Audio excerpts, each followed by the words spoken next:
Ramucirumab is the only antibody, not the tyrosine kinase inhibitor, not small molecule. So antibody, Ramucirumab is a very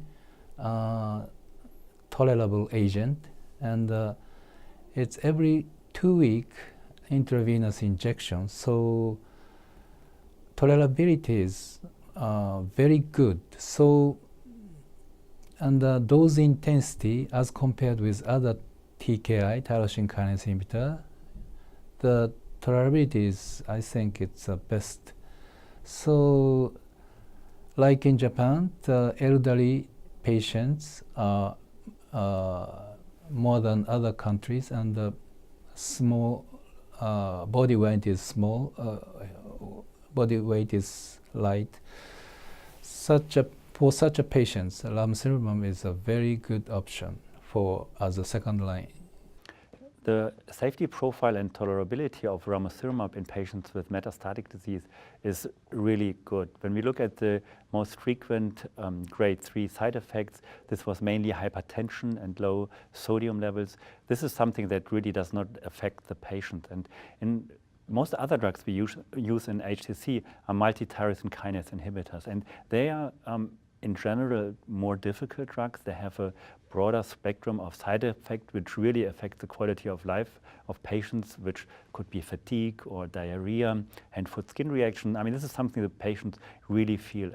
And there are some patients that do not tolerate TKIs, and therefore it's good that we have now options with a completely different mode of action, these antibodies, either the immune therapy agents or Ramucirumab as a target of VEGF receptor.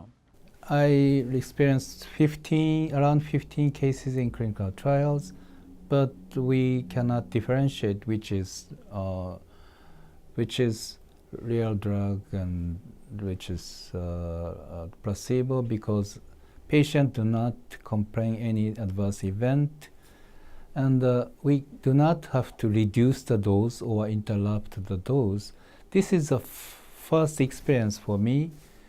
The dose intensity in Japanese patients is similar to the ITT cohort, global cohort. That means TKI, the Japanese patients, elderly, body weight is small, they complain, and we need to reduce or interrupt the dose. But in case of the Ramucirumab, we don't have to reduce or interrupt the dose. So the data shows Japanese Ramucirumab data was much better than global data. So that I think that this is a very good agent. So far, we do not really have so much experience with Ramucirumab because it's not yet approved in Germany. So we can use it only on a very individual basis at the moment, and we would expect the approval within the next month, of course. Yeah? The patient I have treated so far with Ramucirumab, I mean, it was very much in line with what we have seen in the clinical trials. We had hypertension is clearly something that we need to look at, and this is something we really recognize in our patient, and I think we really need to explain it to our patient, that they measure their blood pressure and that they get very immediately the treatment if they develop hypertension. Yeah. But in general, this is something the patients do not feel, therefore, I mean, they do not complain.